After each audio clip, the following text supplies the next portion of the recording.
Yeah.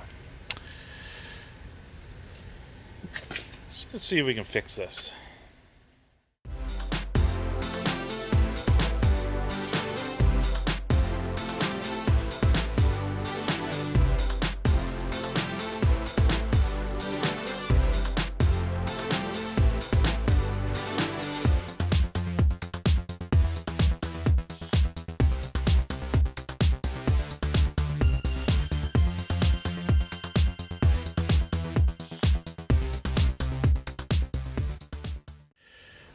Welcome back to the channel. So today we're going to jump right in on the 2008 Ram 1500 and see what we can do about these wheel wells. This is the better of the two. The paint has flaked off and it's just starting to bleed through on this side.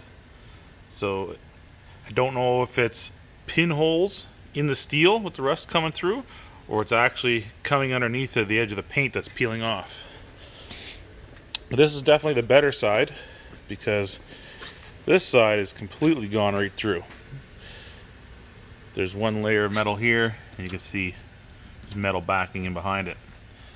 So we're going to leave this side for now, concentrate on the other side, because it is the easier of the two to work with. We'll see what's going on.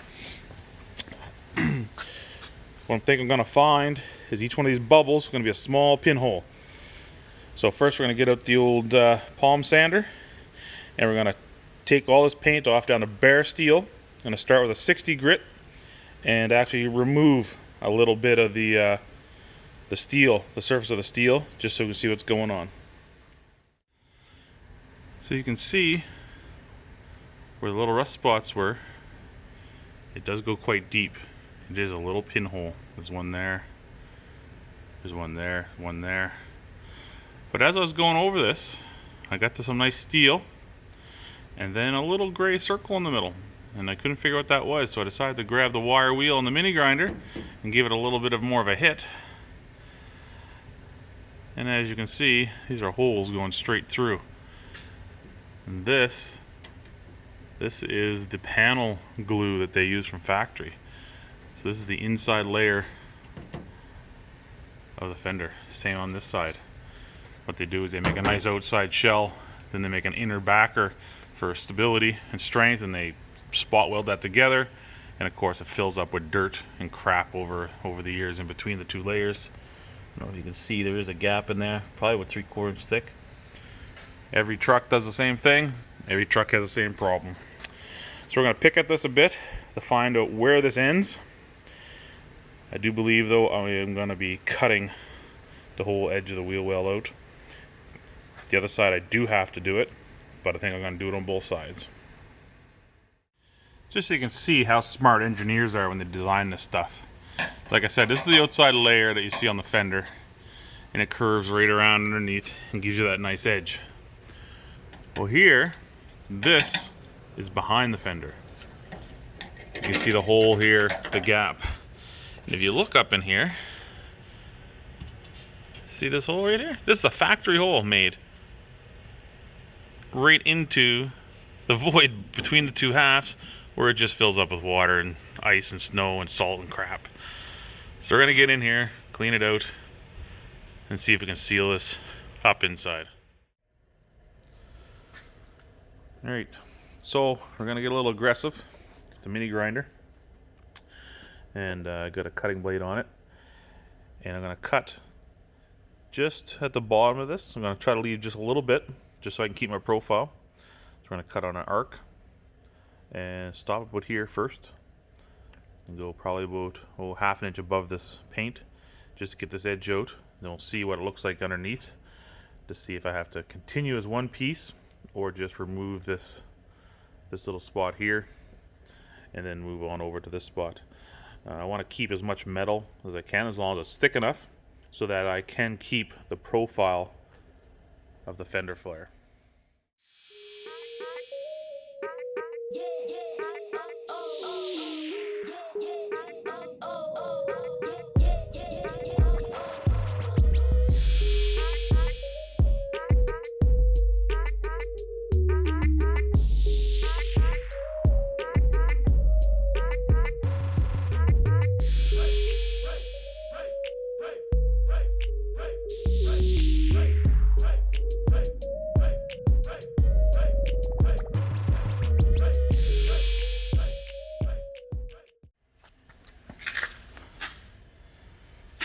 So, got her as clean as I can. Got it all chipped out the best I can, anything flaky. This is all the hard surface on the other side. Same goes here. I'd poke through there with the screwdriver. But as you can see, we're on the good full thick metal here all the way around. I got a little aggressive here with the cuts, but whatever. But at least I'm on to full thickness of metal here on the sides all around it, which is good. So now I have a product, a rust stopper, that I'm going to put on a brush, and I'm going to try to paint all inside here the best I can, in around the edge of the metal. I'll probably pour it down and hit this lip until it runs out the other side. I'll put something over my tire, and I'm going to put that all inside here just to try to stop a little bit. I'm even going to put it on the surface of the steel just to try to coat and protect anything that might start to come through.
And there we go. They're treated. I don't know why, but they do say right on the bottle of this rust treatment is to wash thoroughly with water when done. So they did anyway. And when it dries, it doesn't really, well, I guess it doesn't really dry. It leaves kind of a weird layer, like a tacky layer on it almost. So I guess that's one of the reasons they want you to get rid of it. And then it leaves this kind of black, oops, sorry about that, show where it's at. It leaves these black spots, which is, whatever it does is what it actually converts the rust to. So anyway, got that washed out the best I can. Blew it out with air after I wash it, and I hit it with the heat gun just because I'm impatient and I want to get it done as quick as I can.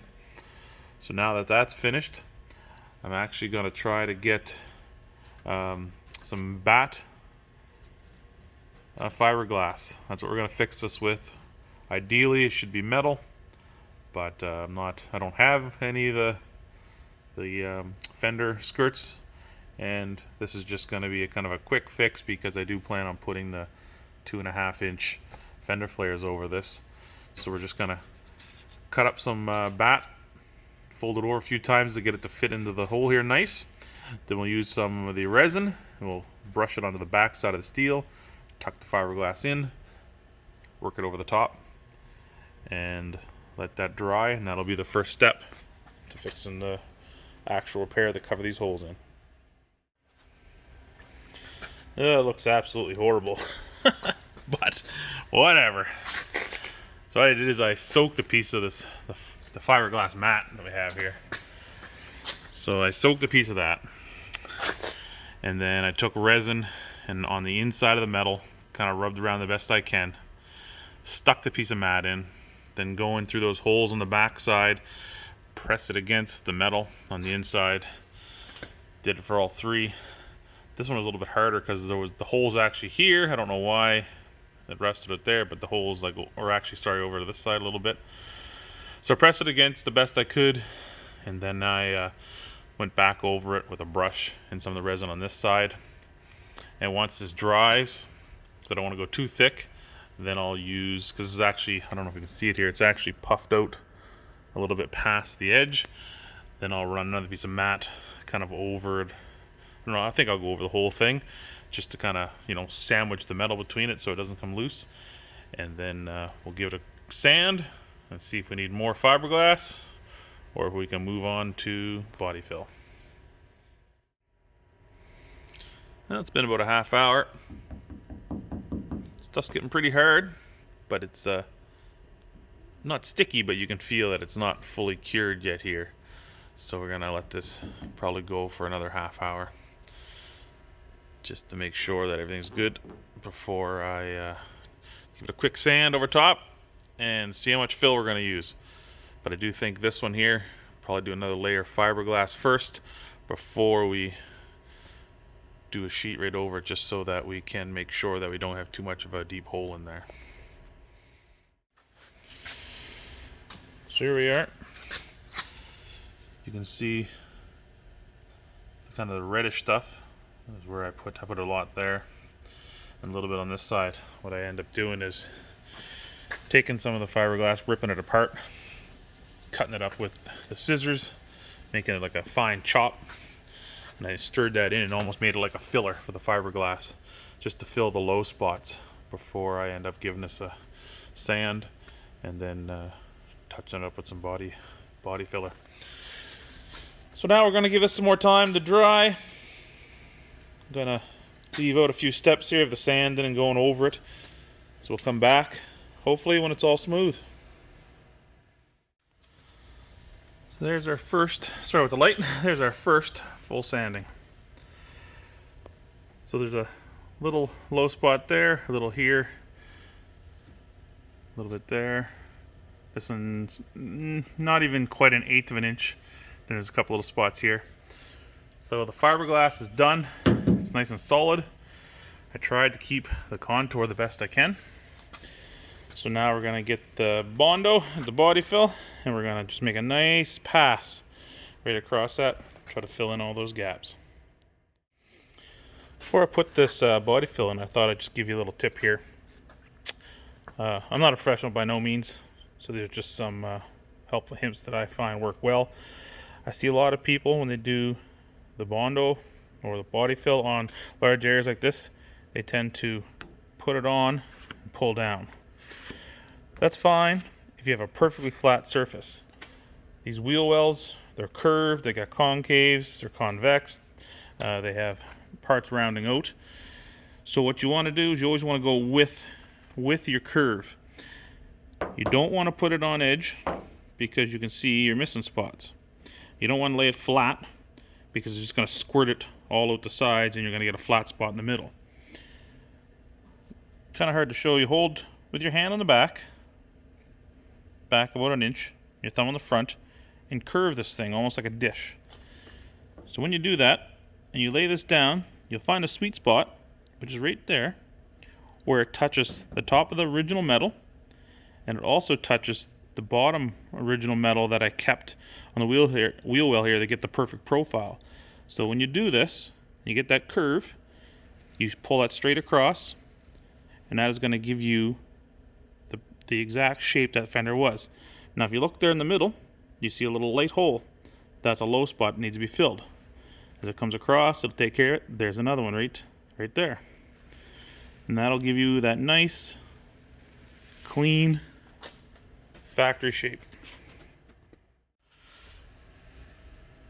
Now I just got to give that about a half hour, maybe 40 minutes to dry up nice, and we'll throw the sander across it.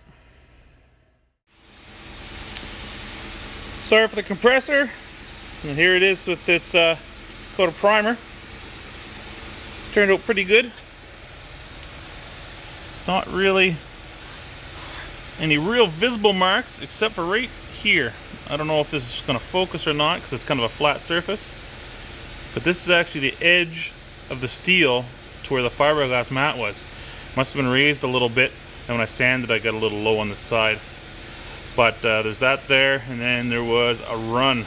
I got a run in my primer right there. But overall, it turned out pretty smooth and got a nice shape to it.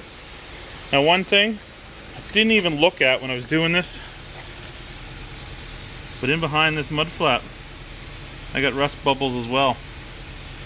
So unfortunately I didn't see it before. It would have been nice to continue this all the way through, but I guess you win some, you lose some.